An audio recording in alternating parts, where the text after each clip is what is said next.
This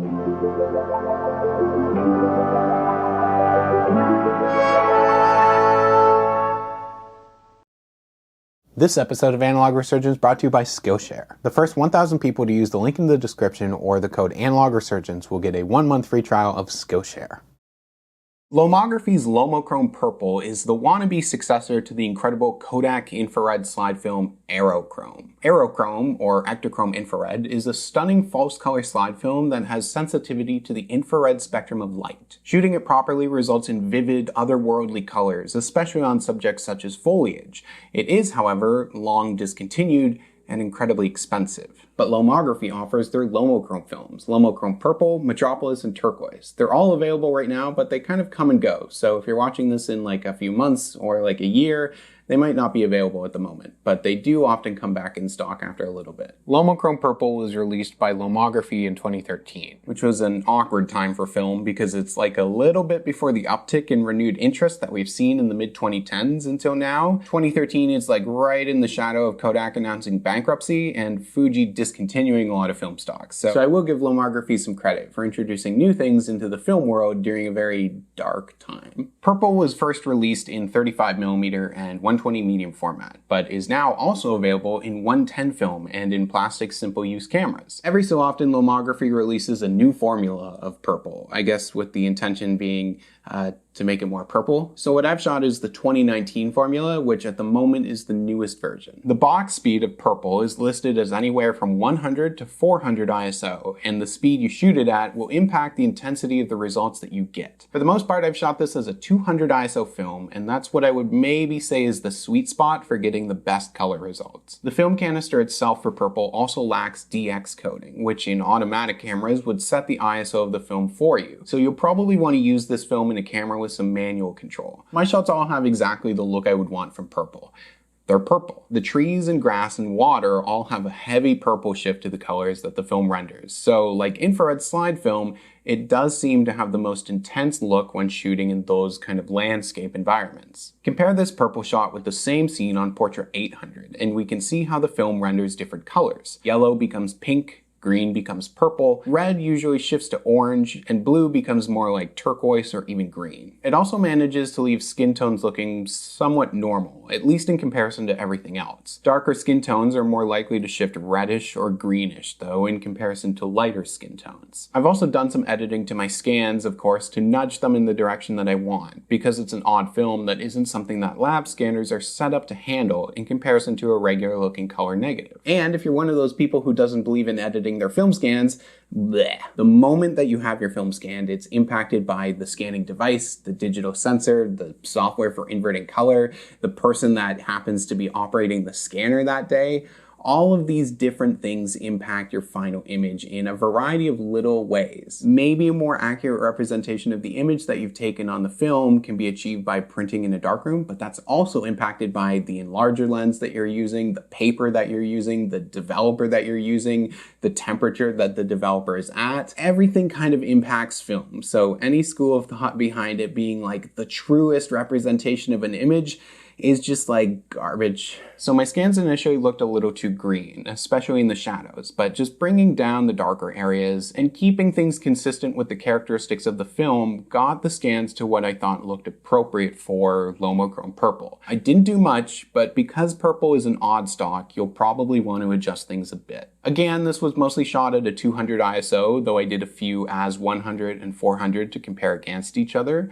Shooting at 400 means less shadow detail and also gave me a grosser, kind of muddier look to the colors, where 200 came pretty close to giving me the vivid purples that I would expect and definitely want from this film based on like all the marketing around it. 400 just kind of mutes that look a bit too much for me. Shooting at 100 gives you brighter images, but I found that it started to shift away from the purple a bit and more into a slight red cast across the shot. The sky here still has some white clouds when shooting at 200, even though much of the color has shifted into the purple that you would want. But when I go to 100, I'm just getting a warmer look. My recommendation is probably to treat it like a 200 film for the most even results. I have seen a few really cool examples of this film when it's actually printed in a darkroom, so explore that if you have the option, because it might make this film into something really cool. I don't hate LomoChrome Purple. I mean, I'm not sure when I would ever shoot it again, and I don't love it, but I think you get exactly what you want from it. It's kind of fun and unique and experimental and maybe worth playing around with if you're into that style of film. It's just something that I think would be hard to replicate on another stock. I've previously done a video on LomoChrome Metropolis, which is a film that's designed to look like it's undergone the bleach bypass chemical method,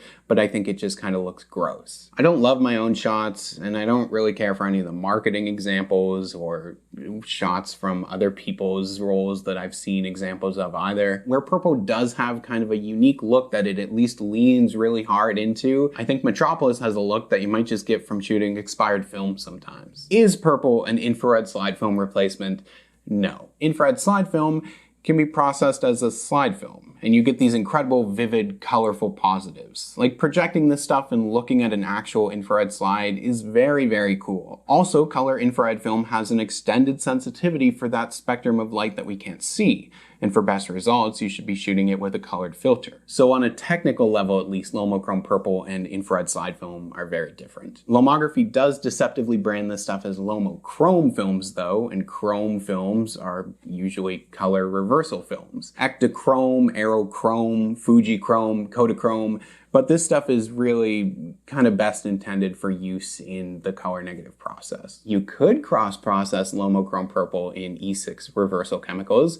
In fact, you could do a lot of things, but it's not going to give you great results. The film's base is very green, and that pretty heavily impacts the results of reversal processing. The channel Addict Darkroom here on YouTube has done a video on cross-processing LomoChrome Purple, which is great because I'm not going to do that. So definitely go check out their work, and I'll link to that channel in the description below. LomoChrome Purple is a film that is specifically made for lomography. Like, it's not just a simple rebrand of something else. It might be an emulsion that's designed by the company ADOX and then maybe coated onto a film base by Innovascoat, but I can't say for sure on any of that stuff. The developed negatives lack any sort of edge coating or marking or anything to kind of indicate where it is or where it came from, but that's also not really uncommon for specialty films like this. Lomography very likely just does a big custom order of it, and that's why it kind of comes in and out of stock every so often and undergoes like a new formula every few years. Also, this stuff was briefly available in rolls of 16mm, but not in a few years though. I think like right around when it first released, it might have been available in 100-foot rolls of 16mm. You can find samples of that on YouTube to know what you're missing out on, but it's pretty much what you would expect.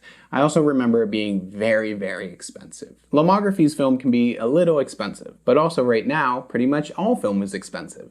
So it really comes down to personal preference and if you want to explore something that's, you know, kind of unique and different against something like Portra or Ultramax, if you can even get your hands on Portra or Ultramax. I have no idea if I'll ever feel like shooting this ever again, but I think it does a good job of what it advertises on the box.